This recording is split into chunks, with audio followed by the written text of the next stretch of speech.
Friends, समर्थ master YouTube चॅनलमध्ये सर्वांचे स्वागत आहे. याआधीच्या लेक्चर्समध्ये आपण थेरम्स बघितले होते, जे की कोलेरिटी आणि कोप्लॅरिटीचे थेरम होते. त्याचबरोबर वेक्टरचा पूर्ण बेसिक पार्ट आपण बघितला होता. टाइप्स ऑफ द वेक्टर्स असतील, रिप्रेझेंटेशन ऑफ द वेक्टर्स असतील, ओके, युनिट वेक्टर्स असतील, ओके, जो पूर्ण बेसिक पार्ट आपण याआधीच्या लेक्चर्समध्ये बघितला होता. जर कोणी फर्स्ट टाइम लेक्चर पाहत असेल तर वेक्टर टॉपिक समजून घेण्यासाठी याआधीचे आपले 5 लेक्चर झाले आहेत.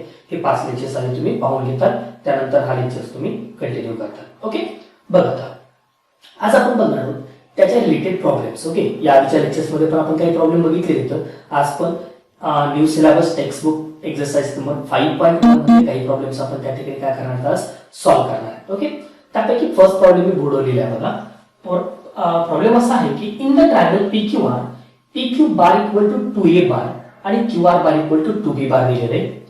The mid points of PRBM find following vectors in terms of A bar and B bar. Okay, काय करायचंय मला, इथं एक ट्रायंगल आहे. या ट्रायंगल मध्ये PQ बार दिलाय तुम्हाला आणि QR बार दिलाय. ओके, PQ बार QR बार दिल्यानंतर तुम्हाला काय सांगितलं की M हा PR चा मिड पॉइंट असेल तर या क्वांटिटी काढायच्या तुम्हाला in terms of A bar आणि B बार. बघा आता सोल्युशन करताना फर्स्ट मी काय करतो, एक ट्रायंगल PQR ड्रॉ करतो. ठीक आहे,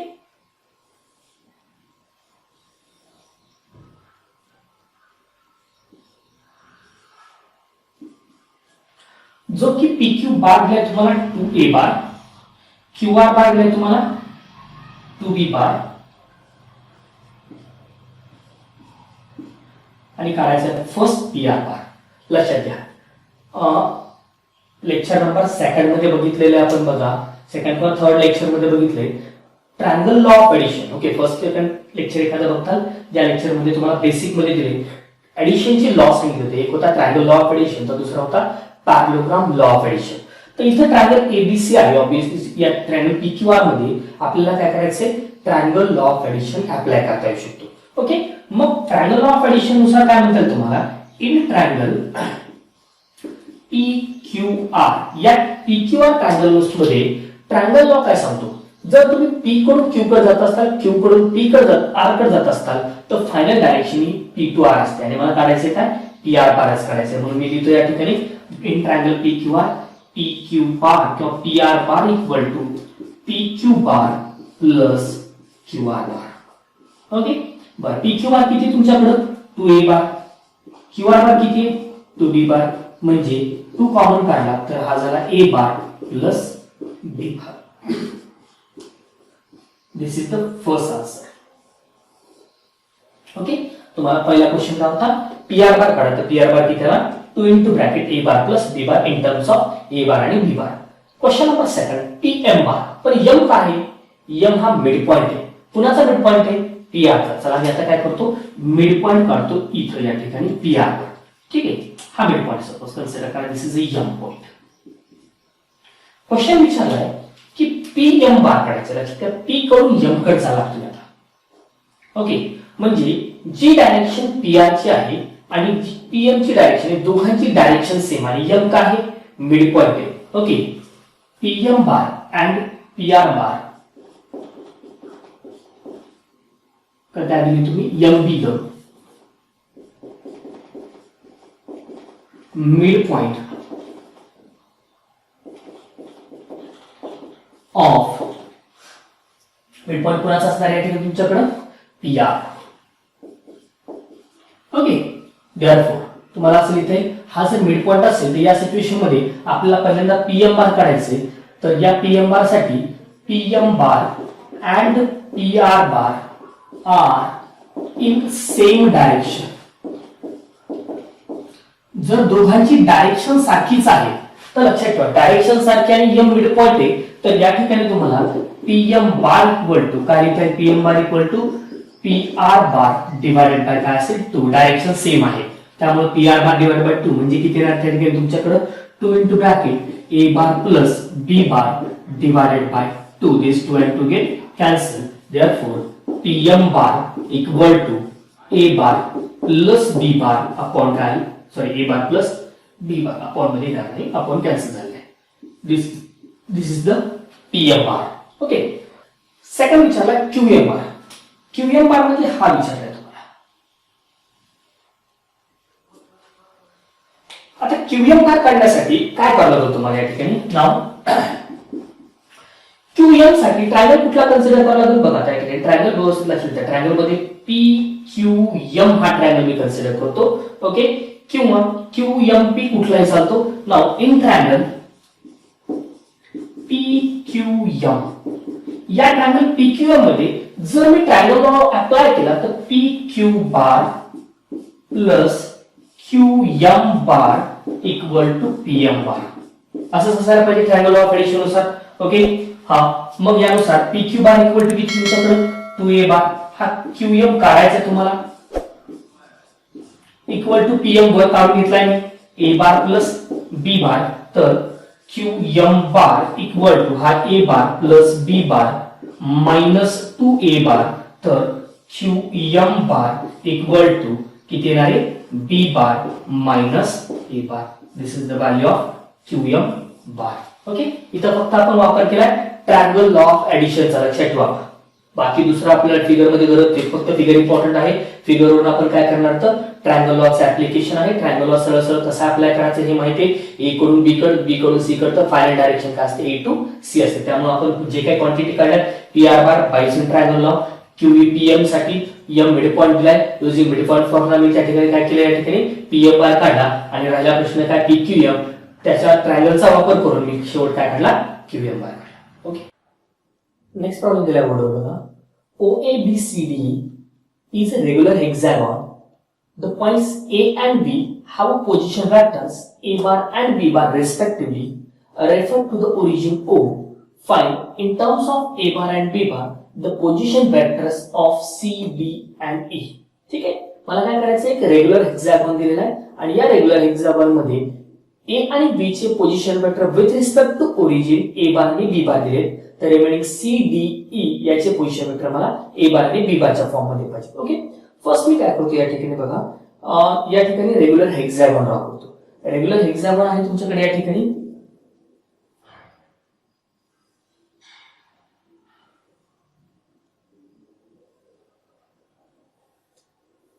हा से सपोज कन्सिडर करा, this is a regular hexagon.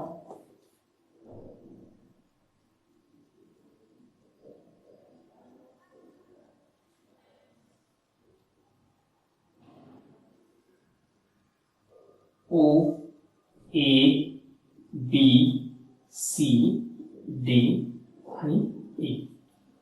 बघा यामध्ये दिले काय तुम्हाला? OA बार हा A बार दिलेला आहे आणि OB बार हा तुम्हाला B बार प्रोव्हाइड केलेला आहे. ठीक आहे, तर रिमेनिंग OC बार, OE बार आणि OD बार हे कॅल्क्युलेट करायचं तुम्हाला. हे कॅल्क्युलेशन्स असतील. OC बार एक काढायचं आहे, त्याचबरोबर OD बार एक काढायचा आणि OE बार.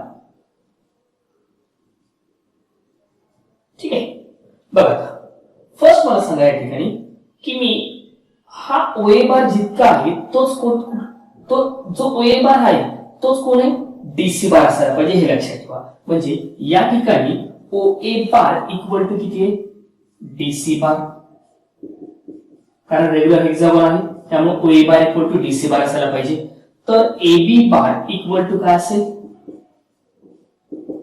ED बार. ठीक आहे, हे लक्षात ठेवा. या ठिकाणी मला इक्वेशन नंबर 1 कन्सिडर करतो. आता लक्षात घ्या, फर्स्ट मी काय करतो? OAB ट्रायंगल कन्सिडर करतो. इन ट्रायंगल OAB, या OAB ट्रायंगल मध्ये by triangle law of addition काय लिहिता येईल तुम्हाला? OA bar plus AB bar equal to OB bar. ठीक आहे, OA bar plus AB bar equal to काय असेल? OB बार. यामध्ये AB बार काढता येईल तुम्हाला. AB बार असेल OB bar minus OA bar, that is OB बार आहे तुमच्याकडे B बार माइनस काय असणार आहे? A bar. This is the AB बार. हा, ओके, बर. AB बार जर तुमच्याकडे B बार मायनस A बार असेल तर ED बार सुद्धा किती आला? B बार मायनस A बार झाला. ठीक आहे, याला इक्वेशन नंबर मी सेकंड म्हणतो. चला आता यानंतर OC आणि ए बी या दोघांमध्ये रिलेशन काय असते? ओसी हा फक्त काय असणार आहे? ए बी असतो. त्यामुळं नाव ओसी बार हा जो वेक्टर डायरेक्शन दोघांची सेम घेतली, ओसी बार हा काय असणार आहे?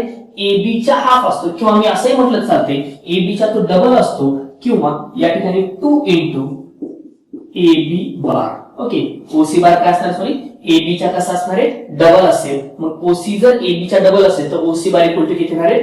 2 इंटू ए बी बार. बरं, ए बी बार काढलेला आहे तुम्ही, किती? बी बार मायनस ए बार, म्हणजे आन्सर किती आलं ओसी बारचं? 2b bar minus 2a bar. Okay, this is the OC bar.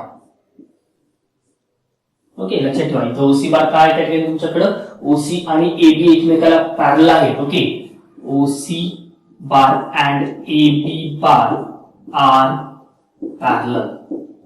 Okay, आणि हे एकमेकाला पॅरलल असल्यामुळं त्या ठिकाणी आणि हेक्सागॉन असल्यामुळं हा त्या ठिकाणी तुमच्याकडे ओसी आहे हा ए बी चा कसा असतो? डबल असतो. त्याच्यामुळे ओसी बार इक्वल टू काय लिहिलं मी? 2ab बार. त्याच्यानुसार ओसी बार मिळाला 2b बार मायनस 2a बार. हा, यानंतर ओ सी झाला. आता ओडी काढायचा आहे. ओडी बार इक्वल टू सांगा ट्रायंगल ऑफ एडिशन नुसार OD bar in triangle O C D मध्ये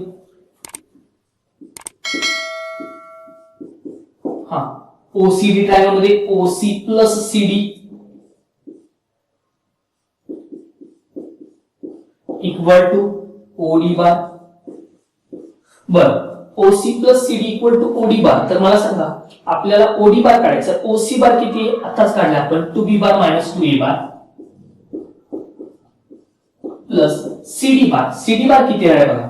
डीसी बार इक्वल टू ओए बार आहे. ओए बार किती तुमच्याकडे? ए बार आहे. तर DC bar D to C आणि O to A direction same आहे. हा ए बार असतो, तर सीडी बार किती द्यायला पाहिजे? मायनस ऑफ ए बार, म्हणजे येणार इथं minus A bar equal to OD bar. Therefore OD bar equal to, लक्षात घ्या, 2b bar minus 2a bar minus a bar which is equal to 2b bar minus 3a bar. This is the value of OD bar. Okay, लक्षात दोन vector मी या ठिकाणी काढले. एक होता OC बार, दुसरा होता ओडी बार. लक्षात घ्या, ओसी बार साठी मी काय केलं या ठिकाणी? ओसी बार आणि एबी बार एकमेकाला पॅरलल येतात आणि ओसी बार हा डबल असतो एबी बारच्या, त्यामुळे OC bar equal to 2ab bar लिहिलं. एबी बार ऑलरेडी मी काढून घेतला जो की बी बार मायनस ए बार आहे. ठीक आहे, तो व्हॅल्यू टाकली तर मला ओसी बार मिळाला. त्यानंतर मी ट्रायंगलचा विचार केला, एन ट्रायंगल ओसीडी. या ओसीडी ट्रायंगल मध्ये परत विचार केला तर OC plus CD equal to OD आहे. पण सीडी नाही, माझ्याकडे डीसी आहे. सीडी आणि डीसी अपोजिट वेक्टर येतात, त्यामुळे डीसी बार इक्वल टू किती असायला पाहिजे? Minus A bar. व्हॅल्यू टाकली तर ओडी बार तुम्हाला किती मिळालं? त्या ठिकाणी 2b बार मायनस 3a बार. ओके, आता यानंतर तुम्हाला वेक्टर असणार आहे या ठिकाणी तिसरा वेक्टर काढायचा, पॉइंट ई चे पोझिशन वेक्टर. तर ई साठी मी या ठिकाणी काय करतो बघा. बघा, पॉइंट ई साठी या ठिकाणी काय आहे? In triangle ODE. ODE triangle मध्ये ट्रायंगल ऑफ एडिशन नुसार OD plus DE equal to OE. पण ओडी बार आताच काढलाय मी, जो की 2b बार मायनस 3a बार आहे प्लस डीई बार. तर डीई बार किती येऊ बघा, इथे लिहिलंय मी एडी एबी आणि ईडी सारखे. आता एबी आणि ईडी सारखे, ईडी किती मिळाला तुम्हाला? बी बार मायनस ए बार आहे. तर डीई काय असायला पाहिजे? फक्त अपोजिट वेक्टर होता, म्हणजे याला निगेटिव्ह वेक्टर म्हणतात. मग डीई किती असायला पाहिजे? Minus of B bar minus A bar. Opposite direction असल्यामुळे निगेटिव्ह वेक्टर असतील, इक्वल टू ओई बार. तर फायनली या ठिकाणी मी लिहितो OE bar equal to 2b bar minus 3a bar minus b bar plus a bar, that is b bar minus 2a bar. This is the OE bar. ठीक आहे, ओई बार काय मिळाला तुमच्याकडे त्या ठिकाणी? b bar minus 2a bar. This is your final answer. Okay, लक्षात घ्या. परत एकदा प्रॉब्लेम सांगतो. या ठिकाणी तुम्हाला काय दिले? ए आणि बी चे position vector with respect to origin दिलेले आहेत तुमच्याकडे, ए बार बी बार. तर कॅल्क्युलेट करायचे सी डी ई चे position vector with respect to the origin in terms of A bar आणि बी बार. म्हणून मी पहिल्यांदा या ठिकाणी ट्रायंगल लॉ अप्लाय केला, ए बी बार काढून घेतला. ए बी बार आणि ईडी बार दोन्ही सारखेच असतात. त्याचबरोबर ओए बार आणि बीसी बार हे दोघं पण सारखे असतात. हा ए बार आहे तर हा सुद्धा किती असणार आहे तुमच्याकडे ए बारच असायला पाहिजे. ओके, वाटलं असतं त्या ठिकाणी मी लिहितो हा इकडे जाणारा वेक्टर जो असेल तो असणार आहे ए बार. ठीक आहे, त्याचबरोबर तुमच्याकडं हा एबी बार जो असणार आहे तोच वेक्टर तुमच्याकडे काय असणार आहे ईडी बार असणार आहे. आणि एबी बार किती काढला आपण या ठिकाणी बी बार मायनस ए बार काढून घेतलेला आहे. आणि हा बी बार मायनस ए बार असेल तर हा सुद्धा किती असणार आहे बी बार मायनस ए बारच असेल. तर मी या ठिकाणी आता काय करतो ट्रायंगल लॉ अप्लाय करतो या ठिकाणी ओसीबी. आता ओसीबी ट्रायंगलचा विचार करण्यापेक्षा मला माहिती की एबी आणि ओसी एकमेकाला पॅरलल होतात आणि ओसी ही एबी च्या डबल असते. त्यामुळे OC bar equal to 2ab bar लिहिलं. एबी बार मला माहिती आहे बी बार मायनस ए बार, तर ओसी बार मिळाला मला. त्याच्यावरून ओसी बार एकदा मिळाला की त्याचबरोबर मला ओडी बार करता येईल ओसी प्लस सीडी चा वापर करून आणि ओही ओडी प्लस डी चा वापर करून. दोन्ही मध्ये बघा अपोजिट सीडी साठी डीसी च्या अपोजिट आहे म्हणून मायनस ए बार आहे आणि या ठिकाणी तुमच्याकडे ईडी च्या अपोजिट डी येतो म्हणून minus of B bar minus A bar वापरले. ओके, नेक्स्ट प्रॉब्लेम दिला बघा.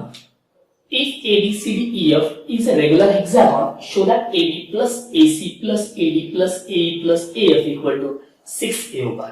ठीक आहे, परत त्या ठिकाणी तुमच्याकडे हेक्सागॉन रेग्युलर हेक्सागॉनचा प्रॉब्लेम आहे. ओके, मी फर्स्ट ड्रॉ करतो रेग्युलर हेक्सागॉन. ओके,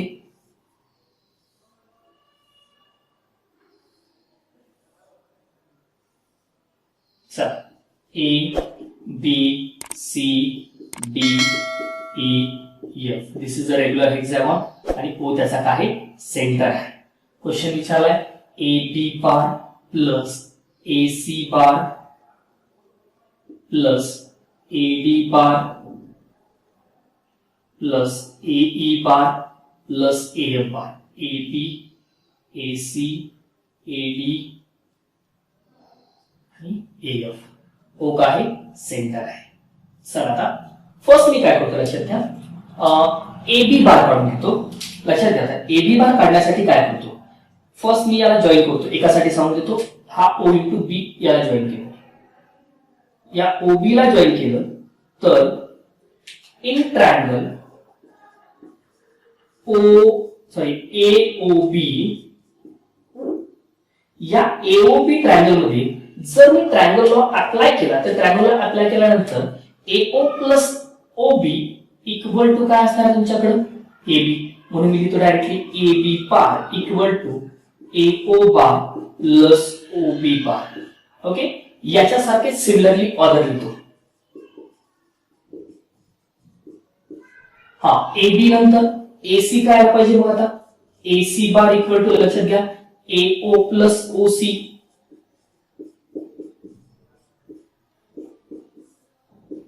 त्याचबरोबर AD bar AO plus OD.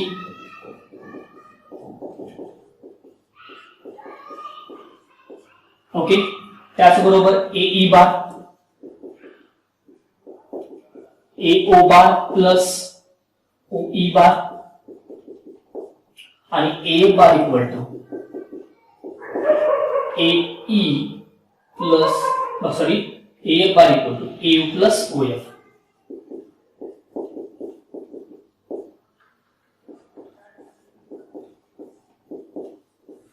Okay, मी AB AC AD sorry AC AB AC AD AE आणि एएफ काढून घेतले. शो दॅट ची लेफ्ट हँड साइड हीच आहे म्हणून मी काय करतो ऍड इक्वेशन 1 to 5.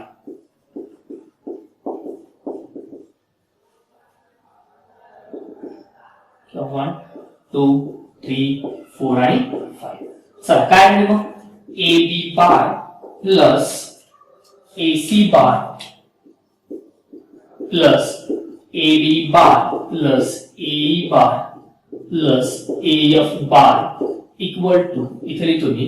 चला ए बी लिहिलाय एओ प्लस ओबी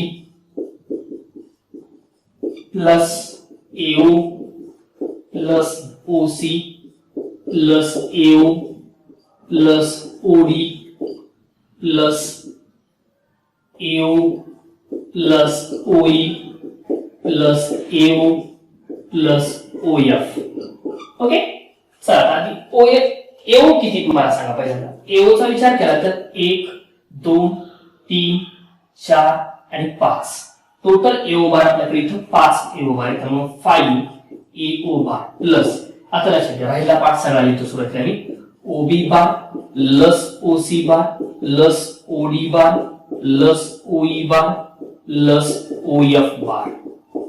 फिगर कडे बघा, ओबी बार कुठे, हा तुमचा ओ टू बी बार आहे, लक्षात घ्या. हा ओबी बार याला अपोजिट कोण आहे, ओई बार आहे. म्हणजे ओबी ला अपोजिट ओई आहे. जर ओबी बार ए बार असेल तर ओई बार तुमचा मायनस ए बार येत असतो. त्यामुळे याला अपोजिट आहे, तर ओबी आणि ओई हे व्हॅनिश होते. म्हणून मी या ठिकाणी लिहितो, हा ओबी आणि ओई हे दोघं अपोजिट वेक्टर असल्यामुळे हे दोघं कॅन्सल होतील. त्यानंतर नेक्स्ट झाला ओसी. आता चला ओसी कडेच, हा ओसी आणि ओएफ हे दोघं अपोजिट वेक्टर आहेत. ओसी आणि ओएफ जर अपोजिट असतील तर हा ओसी आणि हा ओएफ हे दोघं काय होतील, अपोजिट वेक्टर असल्यामुळे कॅन्सल होतील. आणि लास्ट राहिला तुमच्याकडे ओडी बार. जो एओ बार आहे तोच ओडी बार आहे, कारण डायरेक्शन पण सेम आहे. एओ आणि ओडी दोघंही सेम डायरेक्शन मध्ये आणि इक्वल वेक्टर असल्यामुळे त्या ठिकाणी तुम्हाला, कारण हा सेंटर होतो म्हणजे हा इक्वल वेक्टर होतात आणि इक्वल वेक्टर नुसार हा एओ आणि ओडी सारखेच होतात. म्हणून या ओडीला रिप्लेसमेंट काय करू शकतो, या ठिकाणी एओ बार करू शकतो. त्यामुळे हे ओबी आणि ओई कॅन्सल करतो, डायरेक्टली तो 5 AO bar plus okay OD ला रिप्लेसमेंट काय असणार आहे, AO bar, because OD bar equal to काय आहे, ओ ए बार. ओके, तर किती आल्या ठिकाणी तुमच्याकडे 6 इंटू एओ बार आणि हीच तुमची काय आहे, टू दॅटची आरएचएस आहे. लक्षात ठेवा, मी या ठिकाणी डायरेक्ट कॅन्सलेशन केले की अंडरलाईन केला, पार्ट व्यवस्थित लक्षात द्यायचा. ओबी हा वेक्टर जो आहे याच्या अपोजिट वेक्टर ओई आहे आणि ओसीच्या अपोजिट ओएफ आहे, म्हणून हे कॅन्सल होतात. शिल्लक राहिला पार्ट ओडी आहे. OD vector equal to AO vector आहे आणि दोन्ही इक्वल वेक्टर असल्यामुळे दोघांचा आन्सर सेम. म्हणून आन्सर किती आला पाहिजे तुमच्याकडे, इथं एओ बार पहिले 5 आणि हे किती झाले 6 एओ. ओके, नेक्स्ट बघा, नेक्स्ट क्वेश्चन आहे, check whether the vectors form a triangle or not. Okay, दिलेले वेक्टर्स हे ट्रायंगल फॉर्म करतात का नाही हे चेक करायचं आहे मला. बघा, या ठिकाणी सिंपल आहे, जर दिलेले वेक्टर ट्रायंगल फॉर्म करत असतील तर त्यांना काय करायला पाहिजे, ट्रायंगल लॉ ऑफ एडिशन हा ओबे करायला पाहिजे. लक्षात ठेवा, ट्रायंगल लॉ ऑफ एडिशन काय असतो की ए बार बी बार सी बार हे जर तीन वेक्टर ट्रायंगल तयार करत असतील तर त्यापैकी A bar plus B bar equal to C bar मिळायला पाहिजे, किंवा B bar plus C bar equal to A bar मिळायला पाहिजे, किंवा काय असेल त्या ठिकाणी तुमच्याकडं की C bar plus A bar equal to B bar, म्हणजे कुठल्याही दोघांचे एडिशन हा तिसरा वेक्टर मिळायला पाहिजे. ओके, हा आता इथे चेक करा की कुठल्याही दोन वेक्टर, सपोज ए बार प्लस बी बार घेतलं तर -3 + 2 विच इज मायनस आहे, हा इक्वल नाही. बी सी घेतलं तर -3 + 3 0, हे शिल्लक मध्ये 0 नाहीये. ओके, सी ए घेतलं 3 - 2 3 + 2 5, जे इथं नाहीये. म्हणजे या ठिकाणी काय म्हणता येईल, here vectors A bar B bar C bar, here given vectors does not obey triangle law of addition.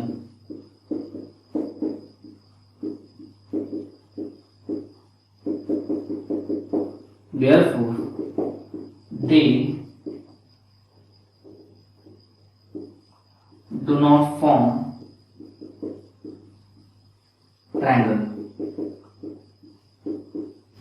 Okay, लक्षात ठेवा या ठिकाणी की हे काय करत नाही, त्या ठिकाणी तुमच्याकडे ट्रायंगल ऑफ एडिशन हा उभे करत नाही. आणि जर ट्रायंगल ऑफ एडिशन उभे करत नसतील तर हे काय तयार करणार आहे, तर ट्रायंगल तयार करणार आहे.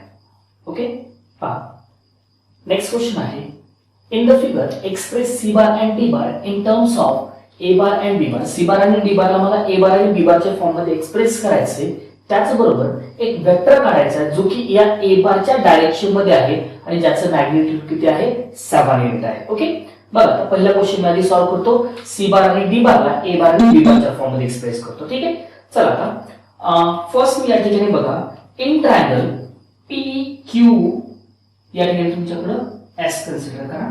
In triangle P Q S, P Q S triangle मध्ये जर ट्रायंगल लॉ ऑफ एडिशन जर अप्लाय केला, लक्षात ठेवा ट्रायंगल लॉ ऑफ एडिशन नुसार काय लिहिता येईल तुम्हाला या ठिकाणी की बघा, वाटलंच तर जो सिक्वेन्स आहे त्याचा विचार करतो, पी एस क्यू घेतो मी, पी क्यू एस जागेवर पी एस क्यू, म्हणजे सहज डायरेक्ट कॅल्क्युलेट होईल माझ्याकडे. In triangle P S Q by triangle law of addition काय लिहिता येईल तुम्हाला, P S bar plus S Q bar equal to P Q bar, जो की ऑलरेडी डायरेक्शन आहे P to S, S to Q equal to P to Q, हा triangle of addition असतो. ठीक आहे, व्हॅल्यू सबस्टिट्यूट करा, जे वेक्टर दिले पी एस बार आहे सी बार मायनस इथं डी बार येणार आहे इक्वल टू असेल A bar. This is the equation number first. यानंतर सेकंड घेतो मी आता. बघा, in triangle PSR, in triangle PSR, या ट्रायंगल PSR मध्ये ट्रायंगल ऑफ एडिशन अप्लाय केला तर PS bar plus SR bar equal to PR bar. तर PS बार आहे C bar plus D bar equal to B bar. This is the equation number second. आता मी काय करतो, add करतो 1 and 2. 1 आणि 2 ला जर मी ऍड केलं तर या सिच्युएशन मध्ये तुमच्याकडे काय मिळणार आहे बघा. आता 1 आणि 2 ला ऍड केलं तर C bar plus D bar, इथं C bar minus D bar आहे, यातला D बार कटला तर शिल्लक राहतो 2C bar equal to A bar plus B bar. तर C बार मिळायला पाहिजे A bar plus B bar upon काय असेल 2. ओके, हा आता राहिला काय D बार काढायचा. तर D बार साठी काय करा, एक तर ही व्हॅल्यू कुठल्याही एका इक्वेशन मध्ये सबस्टिट्यूट करा. ओके, किंवा डायरेक्टली या दोघांची परत सबट्रॅक्शन केली तरी चालते, त्यापेक्षा सोपं आहे put C bar in equation number suppose 2 मी सबस्टिट्यूट करतो. तर A bar plus B bar upon 2 plus D bar equal to B bar. ठीक आहे, कॅल्क्युलेट करायचं या ठिकाणी D बार मला पाहिजे, त्यामुळे मी D बारला इथे ठेवून देतो. हा B bar minus A bar plus B bar upon 2 cross multiply करा two B bar minus A bar minus B bar upon 2, म्हणजे फायनल आन्सर असायला पाहिजे D बार तुमच्याकडे two B bar minus B bar B bar, that is B bar minus A bar upon 2. This is your D bar. Question होता तुमच्याकडे C bar आणि D bar हे दोन vector in terms of express करा. कुठल्या form मध्ये, A bar आणि B बारच्या फॉर्म मध्ये. तर C बार आणि D बार हे express in terms of A bar आणि B बारच्या फॉर्म मध्ये काय आले, C बार ची व्हॅल्यू आहे A bar plus B bar 2/2 आणि D बार ची value B bar minus A bar by 2. Next question याच्यामधलाच होता बघा तुमच्याकडे, की काय करायचं तुम्हाला. बघा, या ठिकाणी तुम्हाला सांगितलेले की एक वेक्टर काढा जो कुणाच्या डायरेक्शन मधला, A बारच्या डायरेक्शन मधला. लक्षात घ्या, एखादा वेक्टर एखाद्या वेक्टरच्या डायरेक्शन मधला असेल तर काय कंडिशन काय असते. मी मागेही ज्यावेळेस थेरॉटिकल पॉइंट सांगितले त्यावेळेस सांगितलं होतं बघा, कधीही एखादा वेक्टर काढायचं असेल तर वेक्टर काढण्यासाठी मला त्याचं मॅग्निट्यूड आणि त्याच डायरेक्शन मधला युनिट वेक्टर लागतो. ओके, आता मला सांगा वेक्टर काढायचा आहे, कुणाच्या डायरेक्शन मधला काढायचा आहे, A बारच्या डायरेक्शन मधला वेक्टर काढायचा आहे. जर मला A बारच्या डायरेक्शन मधला वेक्टर काढायचा असेल तर या डायरेक्शन मधला वेक्टर काढायचा आहे, म्हणून मी इथून युनिट वेक्टर काढू शकतो, कारण दोघांच्या डायरेक्शन मधला युनिट वेक्टर हा सेमच असणार आहे. म्हणून A बारच्या डायरेक्शन मधला जो युनिट वेक्टर असेल तोच जो वेक्टर मला काढायचा आहे त्या डायरेक्शन मधला आहे. म्हणून आता मी काय करतो, A बारच्या डायरेक्शन मधला युनिट वेक्टर काढतो, जो की मी सपोज A कॅप कन्सिडर करतो. Now A cap be the unit vector in the direction of A bar.